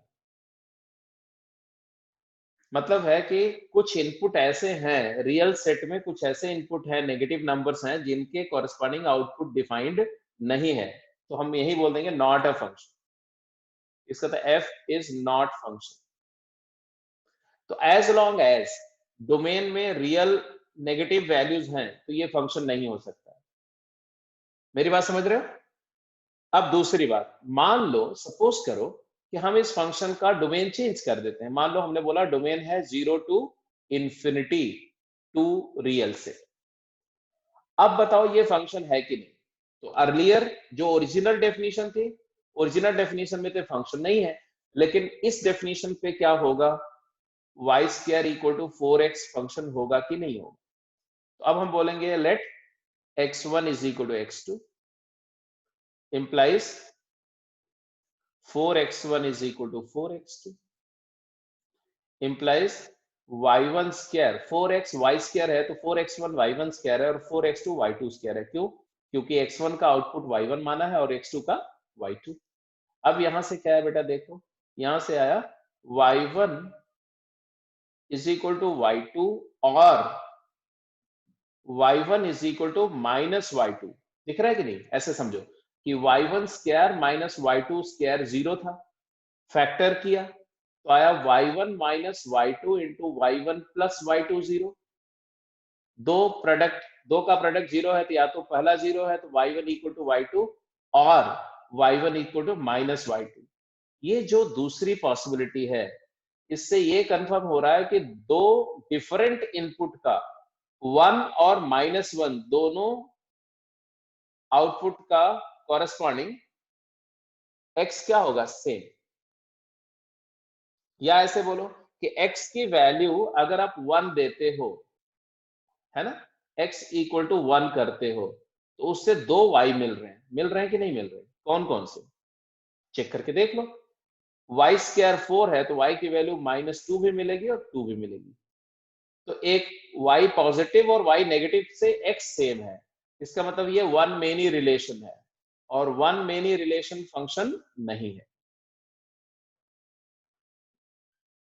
तो मैंने पूरा सब कुछ करके दिखाया कि पहले कैसे ये वेरीफाई करते हैं कि फंक्शन डिफाइंड है, डिफाइंड हो गया तो उसकी टेस्टिंग कैसे करते हैं कि वो कब कब फंक्शन होगा और कब कब नॉन फंक्शनल रिलेशन होगा। अब लगे हैं तो एक और टेस्ट कर लेते हैं, हालांकि इंजेक्टिविटी अलग से टॉपिक आएगा। अगर मैं बोलूं कि ये पहला वाला फंक्शन, इसका इंजेक्टिविटी टेस्ट करो कि 1 1 है कि नहीं, तब क्या करोगे? तब आप ऐसे लिखोगे late y1 equal to y2। इससे आ जाएगा x1 cube plus 8 is equal to x2 cube plus 8। तो यहां से आ जाएगा x1 cube minus x2 cube 0। यहां से आ जाएगा x1 minus x2 into x1 square plus x1 x2 plus x2 square 0। यहां से आएगा कि या तो x1 x2 के इक्वल है और या x1 square plus x2 square plus x1 x2 का प्रोडक्ट इक्वल टू 0। अब मेरा आर्ग्यूमेंट देखो, ये स्टेप जो था, ये वाला स्टेप से हमें क्या मिल रहा है कि x1 and x2 can't have opposite sign, क्योंकि अगर दो नंबर का क्यूब इक्वल है तो दोनों का साइन अपोजिट नहीं हो सकता। या तो दोनों पॉजिटिव होंगे या तो दोनों नेगेटिव होंगे या तो दोनों जीरो होंगे। अब जरा देखो, ये तो आपको पहले बता चुके हैं कि x1 इक्वल टू x2। दूसरे केस को देखो, अगर x1 x2 का साइन सेम है तो ये ग्रेटर देन इक्वल टू 0 है, ये भी ग्रेटर देन इक्वल टू 0 है और ये सेम साइन के नंबर को मल्टीप्लाई करके भी ग्रेटर देन इक्वल टू 0 आएगा। तो फाइनल आउटपुट क्या है कि तीन नॉन नेगेटिव का सम 0 है। तो ऐसा कब होगा? जब x1 is equal to x2 equal to 0। तो या तो बोल रहे हैं x1 इक्वल टू x2 हो जाए या तो x1 x2 दोनों 0 हो जाए। तो नेट जो कंक्लूजन है वो क्या है? x1 इक्वल टू x2 ही आएगा। तो जब जब हम y1 इक्वल टू y2 से स्टार्ट करेंगे तो एंड अप करेंगे कहां पर? x1 इक्वल टू x2 पर। इसका मतलब है कि इक्वल इमेज, अगर दो इमेजेस थी और दोनों इक्वल हो गई तो आउटपुट इनपुट जो है वो डिफरेंट नहीं हो सकते। ऐसा नहीं हो सकता कि दो अनइक्वल इनपुट के सेम आउटपुट आ जाए, इक्वल आउटपुट आ जाए, क्योंकि ऐसा होगा तो मेनी वन हो जाएगा। तो ये मेनी वन नहीं है। क्या हो गया? It is injective function. तो फंक्शनैलिटी का टेस्ट और इंजेक्टिविटी का टेस्ट भी थोड़ा सा करके दिखा दिया। इंजेक्टिविटी का टेस्ट 1-1 टेस्ट जो है ये लास्ट में एक टॉपिक ही है पूरा, उसमें बहुत सारे अच्छे क्वेश्चन होंगे, वो सब बात की बात करेंगे। अभी मैंने जस्ट कॉन्टेक्स्ट था तो डिस्कस कर दिया कि कैसे करेंगे।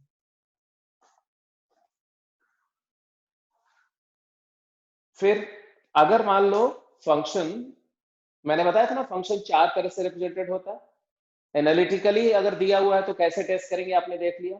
ऐसे अगर function as a set of ordered pair given, if the function is expressed as a set of ordered pair, या रिलेशन कोई है जो सेट ऑफ ऑर्डर्ड पेयर के फॉर्म में है, तो वो फंक्शन होगा या नहीं होगा, कैसे टेस्ट करेंगे। तो आप इसका भी मेंशन कर लो। पहला पहला ऑब्जर्वेशन होना चाहिए, set of x coordinate of all ordered pair must be equal to domain. दूसरा, set of y coordinate must be a subset of codomain। और तीसरा, no two ordered pair should have same x coordinate। मतलब समझ रहे हो? मतलब ये है कि एग्जांपल लो तो ज्यादा क्लियर होगा। एक बार फिर से देख लो क्या क्या मैंने बताया। पहली बात क्या बताई कि जो x कोऑर्डिनेट है, सारे ऑर्डर्ड पेयर का x कोऑर्डिनेट कलेक्ट करते जाओ, इकट्ठा करके एक सेट बनेगा। वो सेट डोमेन के सेम इक्वल होना चाहिए, जो पहला सेट है उसके साथ मैच करना चाहिए। अच्छा, जो y कोऑर्डिनेट का सेट है, ऑर्डर्ड पेयर्स के y कोऑर्डिनेट का सेट है, वो कोडोमेन का प्रॉपर सबसेट होना चाहिए। प्रॉपर या इम्प्रॉपर, इक्वल भी हो सकता है।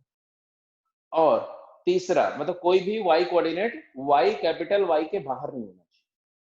और तीसरा कि कोई दो ऐसे पॉइंट या ऑर्डर्ड पेयर नहीं होने चाहिए जिनका x सेम है और y डिफरेंट है, क्योंकि दो ऑर्डर्ड पेयर का x अगर मैच कर गया, इसका मतलब क्या हुआ कि एक इनपुट से दो आउटपुट मिल रहे हैं, जो कि वन मेनी रिलेशन हो जाएगा तो फंक्शन नहीं रहेगा। तो ये तीनों कंडीशंस फुलफिल होती हैं तो फंक्शन है, नहीं तो नहीं। तो मैंने एक केस दिया, इसमें वो सारी कंडीशन लिखी हुई हैं। आपने फटाफट मुझे बताना है कि इनमें से कौन फंक्शन है और कौन नहीं है और क्यों। So you have to take not more than 45 seconds to identify that out of A, B, C, D, which definition of relation is function and which is not.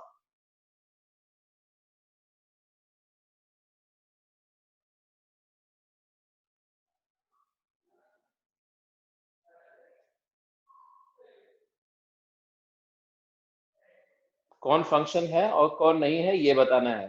Quick. पहला, चलो पहला बताओ, ये फंक्शन है कि नहीं। तो पहले आप एक्स कोऑर्डिनेट देखो, 1 2 4 3। तो एक्स कोऑर्डिनेट का सेट जो है वो डोमेन के इक्वल है, पहली कंडीशन फुलफिल हो गई। अब वाई कोऑर्डिनेट देखो, 2 4 3 0। 2 4 3 0 में जीरो यहां नहीं है, तो वाई कोऑर्डिनेट का सेट कोडोमेन का सबसेट नहीं है, तो ये फंक्शन नहीं है। It is not a function. इसी तरह से रिमेनिंग जो चारों केसेस हैं फटाफट करके बताओ।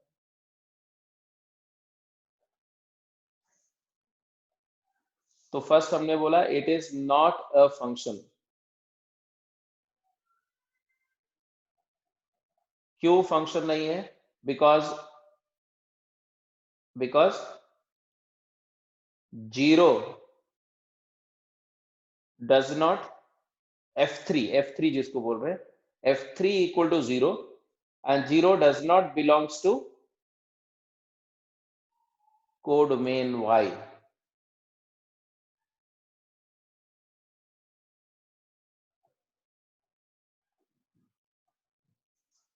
दूसरा, B, छवि ने बोला सेकंड फंक्शन है, दमन ने बोला second is also not function. Good. इसमें भी देखो तो 1 एक्स कोऑर्डिनेट का कलेक्शन 1 2 3, ये जो है it is not equal to x, ये एक्स सेट है और ये वाई सेट है, तो ये फंक्शन नहीं है, नॉट अ फंक्शन, क्योंकि F4 नॉट डिफाइंड। आपने क्या बोला था फंक्शन में, हर इनपुट से आउटपुट आना चाहिए, तो 4 से कोई आउटपुट नहीं है, इसलिए ये फंक्शन नहीं है। दूसरा भी हो गया। तीसरा, third also not function, third also not function. Reason, this is not function. Reason, because F1 1 input से एक आउटपुट आ रहा है 3 और एक आ रहा है 6, तो F1 1 हैज 2 इमेज, तो ये मेनी 1 हो गया। और दूसरी कंडीशन भी इसमें वायलेट हो रही है, F4 नॉट डिफाइंड, तो 4 का आउटपुट नहीं है और 1 से 2 आउटपुट है, ये दोनों कंडीशन नॉट अलाउड है, तो ये भी फंक्शन नहीं। लास्ट, डोमेन सेट अगर देखो तो डोमेन का कलेक्शन, एक्स कोऑर्डिनेट का कलेक्शन 1 2 3 4 डोमेन है ना, तो ये पहली कंडीशन फुलफिल हो गई। y का collection 4 6 belongs to y, 5 belongs to y, 4 belongs to y, 2 belongs to y, तो सेकंड कंडीशन में मीट हो रही है। और कोई भी दो पॉइंट का एक्स कोऑर्डिनेट सेम नहीं है, तो थर्ड कंडीशन में मीट हो रही है, इट इज अ फंक्शन। तो D is only function out of these 4। तो as a set of order pair testing आ गई। एनालिटिकल कैसे टेस्ट करते हैं पहले ही मैंने करके बताया। अब इसके बाद आ जाओ तीसरा केस, ग्राफिकल। ग्राफिकल टेस्ट करने के लिए क्या करेंगे, तो देखो ग्राफ का मतलब क्या होता है। अगर मैंने एक फंक्शन का ग्राफ बनाया या एक रिलेशन का ग्राफ बनाया और वो ग्राफ कुछ ऐसा है, सपोज करो, तो बेटा इस ग्राफ के ऊपर में कोई अगर पॉइंट है अल्फा कॉमा बीटा, इसका मतलब क्या हुआ, इसका मतलब हुआ कि जब आपने इनपुट x की वैल्यू अल्फा दी तो आउटपुट y क्या आ गया, बीटा। तो if alpha beta belongs to f, this implies for x equal to alpha, fx is equal to beta, that is f alpha equal to beta। ये समझ में आना चाहिए आपको, है ना। तो y कोऑर्डिनेट बताता है आउटपुट और x बताता है इनपुट। तो पहली कंडीशन क्या है, f from x to y to be function। कोई रिलेशन f है जो x सेट से y सेट पर डिफाइंड है, वो फंक्शन कब होगा, तो पहली condition, for all alpha belonging to capital X,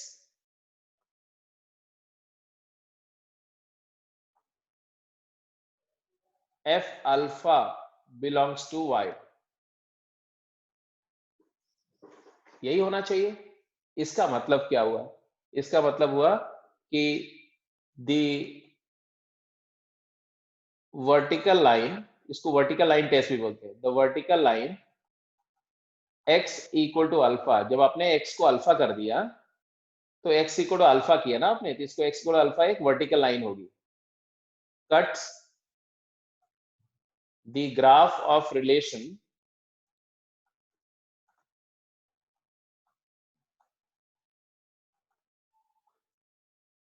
exactly once.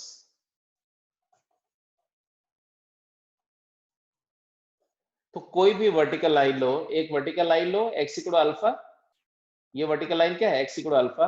अब अल्फा की वैल्यू चेंज कर जाओ, ऐसे एक वर्टिकल लाइन आएगी, ऐसे ये जितनी भी वर्टिकल लाइन ऐसे आएंगी, ये सारी वर्टिकल लाइन इस रिलेशन के ग्राफ को एक बार कट करनी चाहिए, सिर्फ एक बार। तो इससे क्या पता होगा कि अल्फा 1 से एक आउटपुट आ रहा है, अल्फा 2 से भी एक आउटपुट आ रहा है, अल्फा 3 से भी, हर एक इनपुट से एक आउटपुट इंश्योर हो रहा है, तो हम बोलेंगे ये फंक्शन है।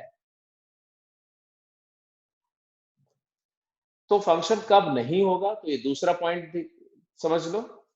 If for some alpha belonging to domain x equal to alpha does not meet the graph, so f alpha will not be defined, क्योंकि आउटपुट मिलेगा नहीं, y तो मिला नहीं, x तो दिया आपने लेकिन y नहीं मिला, and therefore f is not function, तब फंक्शन नहीं होगा, वो रिलेशन रहेगा बट फंक्शन नहीं होगा। एक तो फंक्शनैलिटी के लॉस का एक तरीका ये है। एक पॉसिबिलिटी और है जब फंक्शनैलिटी का लॉस होगा, वो क्या है? ये कौन सा केस था? जो पहला वाला केस है, सेकंड वाला केस कौन सा था कि आपने मान लो ये तुम्हारा जो 2 पॉइंट दिया है A to B, ये डोमेन है, और किसी ऐसा कुछ हो गया ऐसे, तो किसी particular x equal to alpha के करस्पॉन्डिंग आउटपुट नहीं मिला, तो फंक्शन नहीं होगा। एंड तीसरा, तो पहले ये दो केसेस समझ में आ गए, तो दो केसेस जो है एक बार रिफ्रेश कर लो। Relation f from x to y, y equal to fx is the formula. इसका ग्राफ फंक्शन कब होगा? If all the straight line x equal to alpha which are vertical lines for every alpha lying in the domain intersect the graph of function exactly once,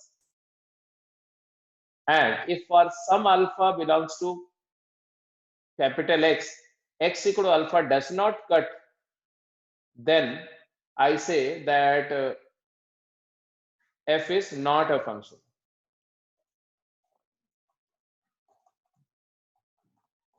तो जैसे आप देखो तो यहाँ पर ये जो कुछ इनपुट्स दिख रहे हैं ना लास्ट में, यहाँ देखो, यहाँ ये रेंज के जो इनपुट्स हैं यहाँ पर, ये इनपुट के कॉरेस्पॉन्डिंग आउटपुट यहाँ नहीं है।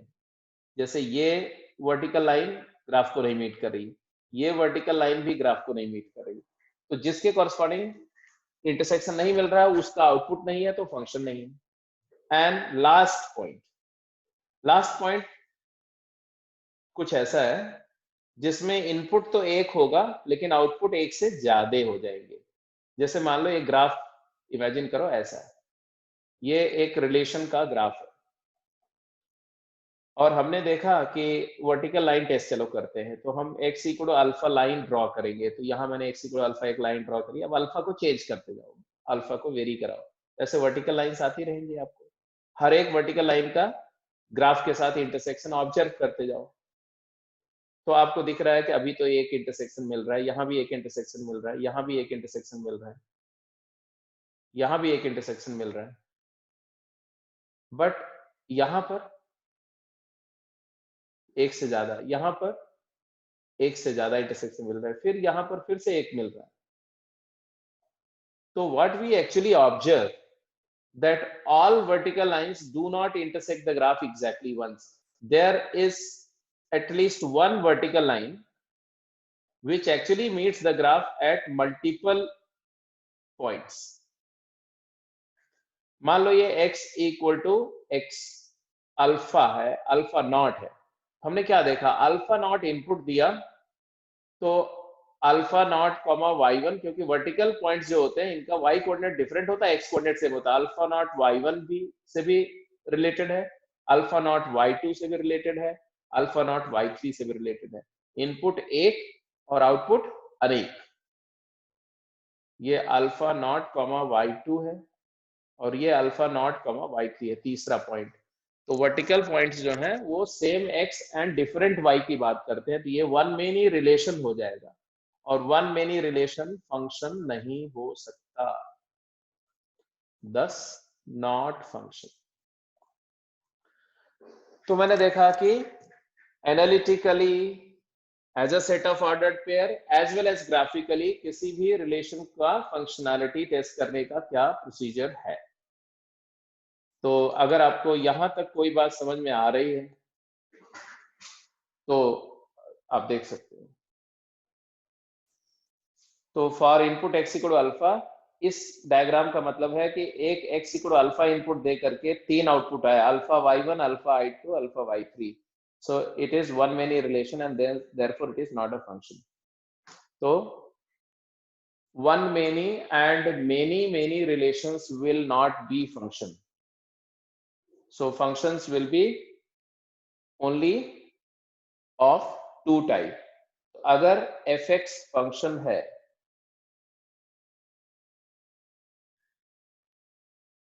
अगर कोई रिलेशन फंक्शन है,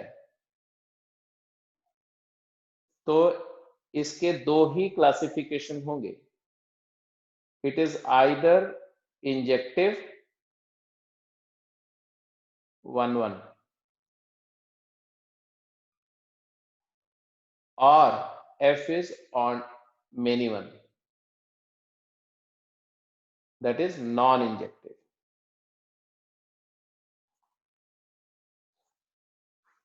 ठीक है जी. तो चार तरह से रिप्रेजेंट किया था जिसमें तीनों केसेस का टेस्टिंग कर लिया. ग्राफ दिया हुआ है तो आप टेस्ट कर सकते हैं, एनालिटिकली कर सकते हैं और एज ए ऑर्डर्ड पेयर कर सकते हैं.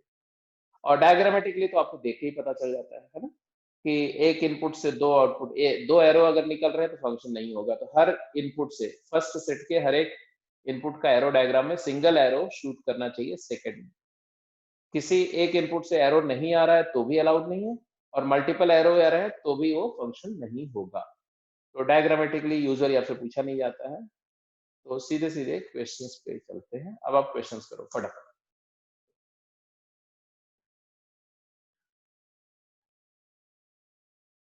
तो 3 4 सम है, हर एक टाइप का सम और फिर नॉन यूनिफॉर्मली डिफाइंड फंक्शन. इतना कर लेंगे तो कम से कम फंक्शन का एलिमेंट्री पार्ट खत्म हो गया. तो नेक्स्ट क्लास में हम लोग पीसफुली स्पेसिफिक फंक्शन कर सकेंगे, जैसे कि लॉग और एक्सपोनेंट.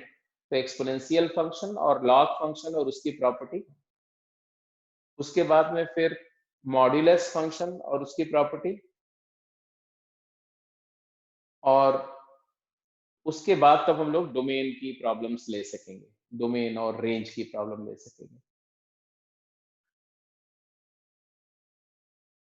तो देखो जी फटाफट देखो, which are the following relations are function from set x to i.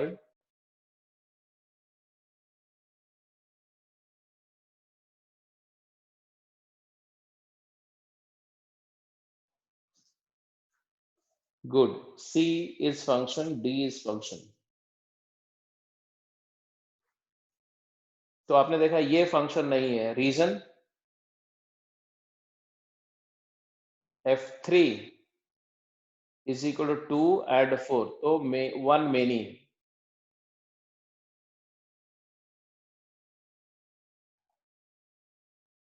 ये फंक्शन नहीं है. क्यों?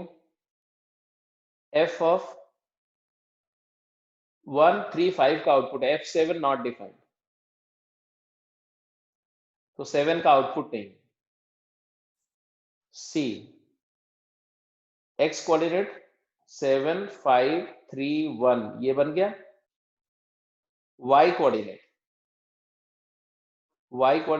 4 लाई कर रहा है, यहाँ पर है 8 है ना, 4 भी है 8 भी है और 2 भी है और 6 भी है, और कोई भी दो का x कोऑर्डिनेट मैच नहीं कर रहा है. तो ये फंक्शन है,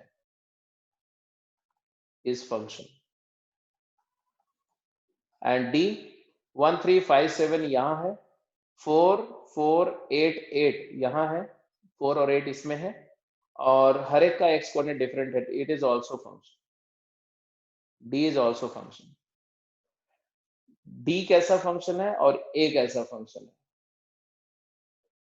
तो हर इनपुट से अलग आउटपुट. a वाला जो है ये इंजेक्टिव फंक्शन है, 1 1 है. और ये जो है उसके साथ क्या ट्रबल है, 1 और 3 का आउटपुट सेम है और 5 और 7 का आउटपुट सेम है. तो ये कैसा फंक्शन है, मेनी वन फंक्शन.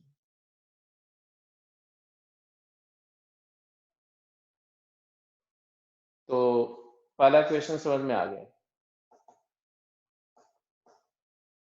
सेकंड जल्दी बताओ. Identify which of the following relations are function. तो आपने देखा x1 से एक आउटपुट है, x2 से भी एक आउटपुट है, x3 से भी एक आउटपुट है, हर इनपुट से एग्जैक्टली एक आउटपुट है, तो ये फंक्शन है ना। यहां पर x2 से कोई आउटपुट नहीं मिल रहा है तो not a function, it is not a function. तो R1 फंक्शन था, R2 फंक्शन नहीं है। R3 देखो, वन मेनी है, मेनी है इनफैक्ट, एंड मेनी वन दोनों है, तो वन मेनी फंक्शन नहीं होता है, तो नॉट अ फंक्शन, ये नॉट अ फंक्शन। तो आपने देखा सिर्फ ए पार्ट फंक्शन है, only A is function, rest all are non function. ये भी फंक्शन नहीं था, ये भी फंक्शन नहीं था, ये भी फंक्शन नहीं था। सिंपल है, तो इसमें बहुत ज्यादा टाइम लगाने का नहीं, तो बिल्कुल देखते ही पता चल जाएगा तुमको। अब इसमें बताओ, अब ग्राफिकल है। पहला मैंने ऑर्डर पेयर का क्वेश्चन लिख दिया, फिर मैंने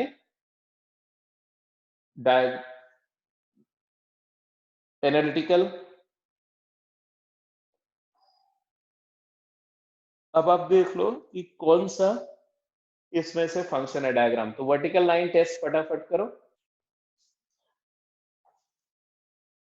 यहां पर फंक्शन जो है आर टू आर डिफाइन करो। आर भी नहीं बोलो, उसका डोमेन, डोमेन जो दिया हुआ जो दिख रहा है वही लेना है, और को डोमेन रियल नंबर है। तो ये फंक्शन नहीं है, क्योंकि वर्टिकल लाइन में दो दो आउटपुट आ रहा है, तो ये फंक्शन नहीं है। अगला ऐसे क्रॉस करते जाओ, जो नहीं, ये भी फंक्शन नहीं है। क्यों नहीं है? ऑल्दो यहाँ पर सिंगल सिंगल आउटपुट मिल रहे हैं, एक जगह दिक्कत है, ये वर्टिकल लाइन के साथ मर्ज हो गया। तो यहां से यहां पर कितने आउटपुट है? इन्फिनाइट आउटपुट है, तो ये नॉट अ फंक्शन। तो कहीं पर ग्राफ वर्टिकली ड्रॉप नहीं करना चाहिए, ये भी फंक्शन नहीं है। ये ये फंक्शन है, ये ये फंक्शन है, ये ये क्लियर कट मल्टीपल इंटरसेक्शन है, फंक्शन नहीं है। ये फंक्शन है, ये फंक्शन नहीं है। तो द ग्राफ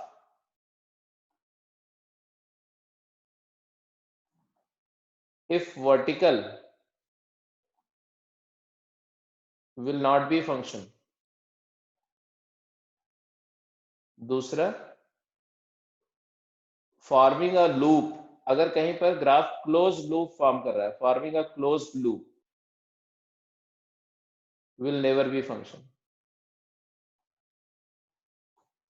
तो फंक्शन का ग्राफ ओपन एंडेड कर्व होगा, क्लोज नहीं होगा, और वर्टिकल लाइन टेस्ट को क्वालिफाई करना चाहिए। तो तीसरा भी समझ में आ गया। अब ये क्वेश्चन नोट कर लो, एनालिटिकल टेस्ट का है, तो इसको आप करके कर लेंगे, आपके लिए होमवर्क हो गया कि ये केसेस में आपको फंक्शनैलिटी का टेस्ट करके प्रैक्टिस करना है। जिसमें आपको दिक्कत होगी आप बताओगे, तो उसको मैं वर्कआउट करके दिखा दूंगा। और बेटर ये होगा कि आप इसका फंक्शनैलिटी टेस्ट भी करो, मतलब x1 इक्वल टू x2 से y1 इक्वल टू y2, और इंजेक्टिविटी टेस्ट भी मैंने सिखा दिया, तो वो भी कर सकते हो एनालिटिकल फार्मूले के केस में। ठीक है जी। तो ये तो हो गया कि चारों टाइप के जो केसेस हैं, इनका फंक्शनैलिटी टेस्ट करने का तरीका हो गया।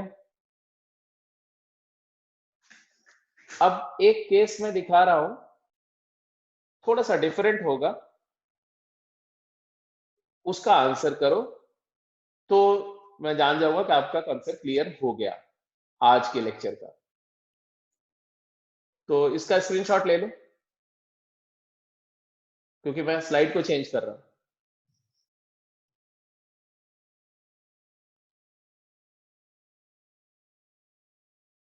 Should I change it?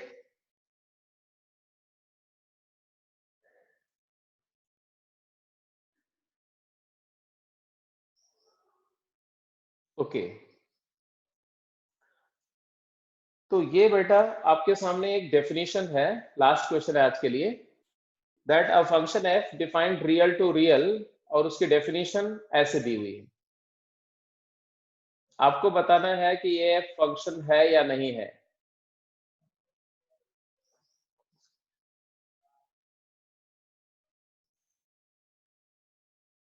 कहने का मतलब ये कुछ ऐसा, नॉन यूनिफॉर्मली डिफाइंड फंक्शन बोलते हैं इसको, non uniformly defined.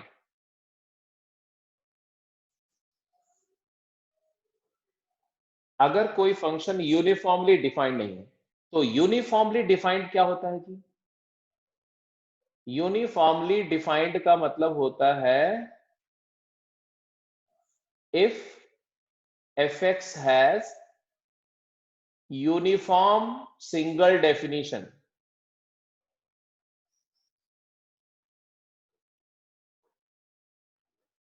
in its complete domain। अगर पूरी डोमेन में, डोमेन के हर एलिमेंट के लिए फंक्शन की डेफिनेशन अगर यूनिफॉर्म है, सिंगल है, एक ही डेफिनेशन है, तो बोलते हैं यूनिफॉर्मली डिफाइंड है। जैसे अगर मैंने बोला F x is equal to x cube plus 4, F x equal to sine x, तो ये यूनिफॉर्मली डिफाइंड है। बट अगर मैं बोलूं non uniformly, that if F x has multiple formula,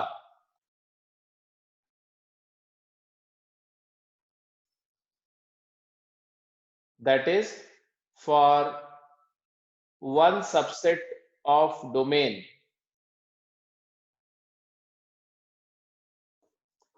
f has different definition than for other subset of domain।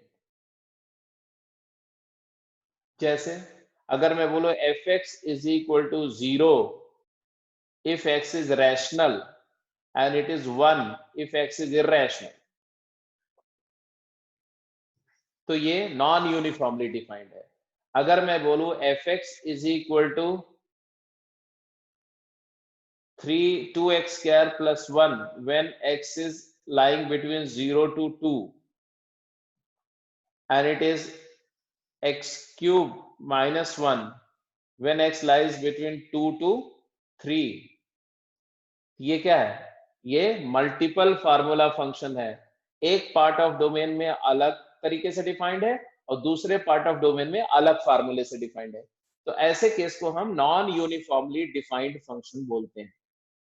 तो अभी तक जो हमने टेस्टिंग करी थी बेटा, वो यूनिफॉर्मली डिफाइंड फंक्शन का टेस्ट करने का तरीका देखा। अगर नॉन यूनिफॉर्मली डिफाइंड है तब क्या करें? तो आप अलग अलग दोनों डेफिनेशन को टेस्ट करो, ठीक है? तो इस केस में हम क्या करेंगे, हम दोनों डेफिनेशन को टेस्ट करेंगे।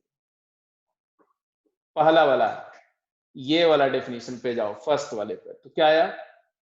x1 is equal to x2, तो 2x1 plus 1 is equal to 2x2 plus 1। therefore fx is function y1 equal to y2 आ गया ना, for x less than equal to 4।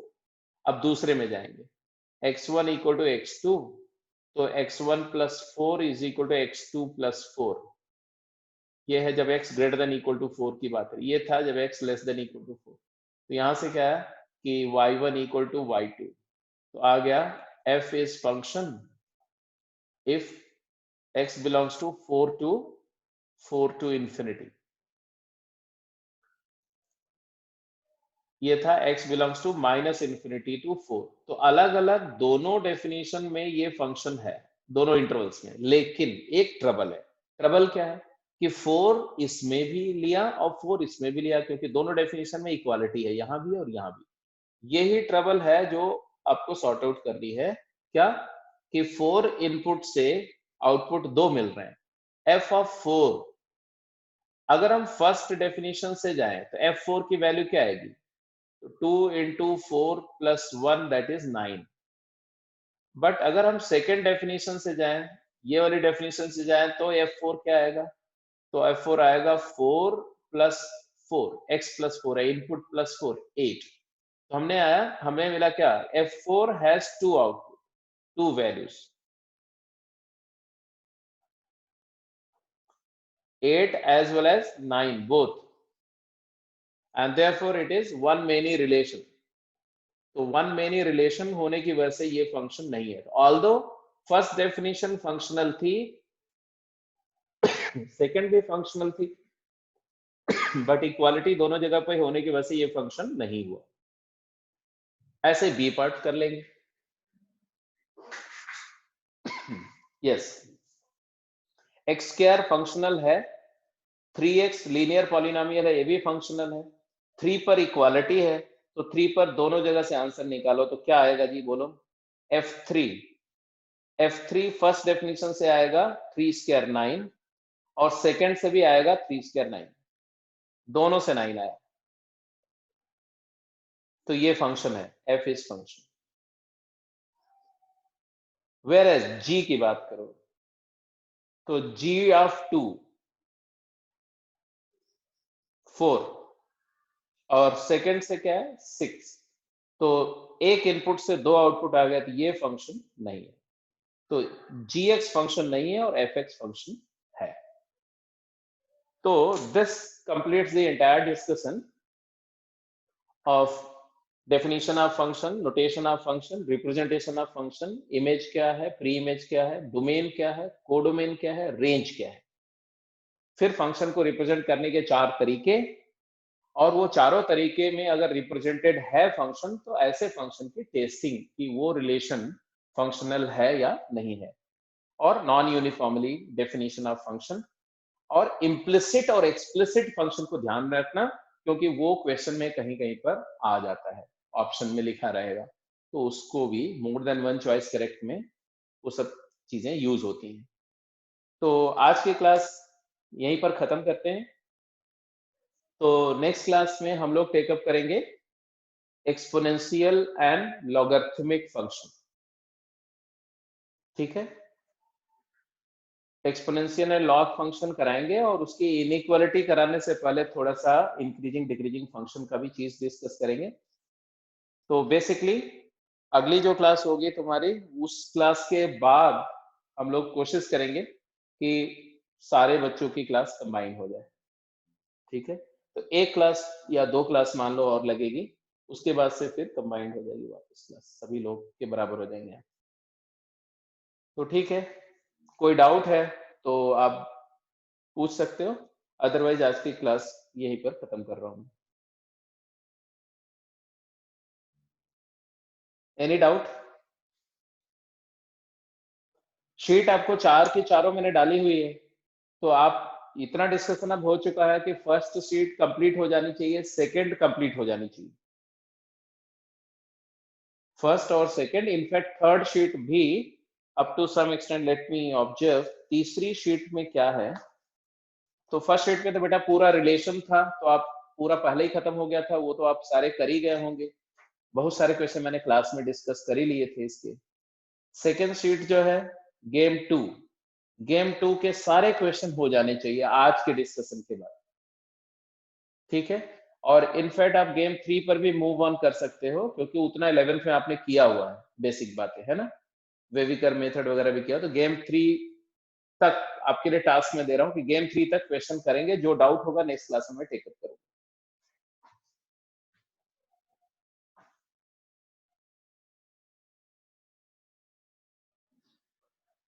Aditya, जो आपने पूछा बेटा कि graph of non uniformly defined function gives a discontinuous graph, ये बात बिल्कुल ठीक नहीं है।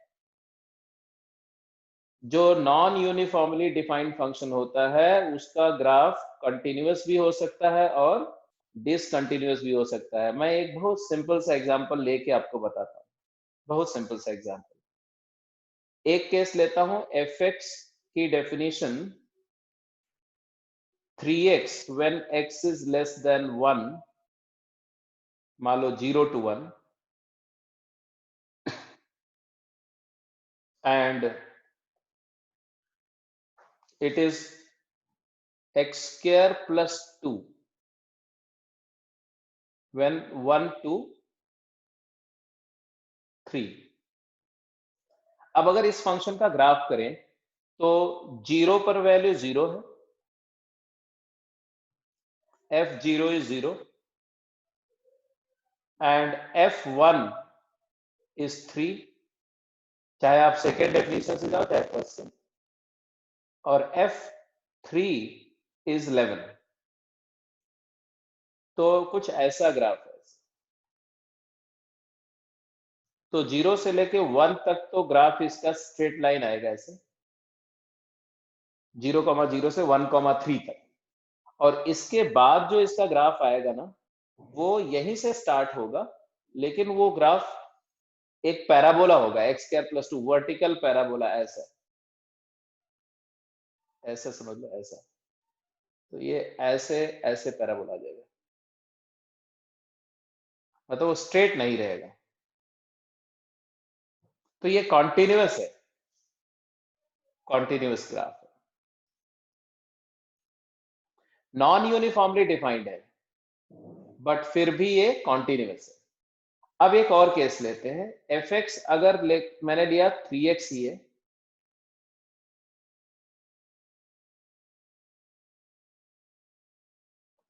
बट अगर दूसरा वाला ग्राफ मैं ले लूं x²+1, अब क्या होगा? अब ये जो ग्राफ बनेगा वो थोड़ा डिफरेंट होगा। 0 से 1 तक तो यही बनेगा, लेकिन 1 से लेके 3 तक तो 1 पर वैल्यू क्या आ जाएगी? 2। तो यहां नीचे से स्टार्ट होगा ऐसा, और ऐसा ग्राफ, ऐसा ऐसा ग्राफ आएगा। तो अब इस केस में देखो ये कंटिन्यूअस नहीं रहा, ये ब्रेक हो गया ग्राफ, है ना? तो नॉन यूनिफॉर्मली डिफाइंड फंक्शन जो है उसका ग्राफ कुछ केसेस में कंटिन्यूअस हो सकता है, कुछ केसेस में डिसकंटिन्यूअस भी हो सकता है। दमन ने क्या बोला?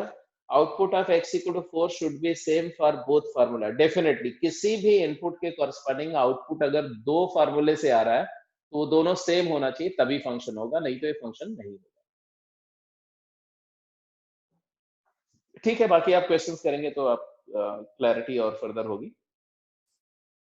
तो ठीक है, आज की क्लास यहीं खत्म करता हूं मैं। ओके।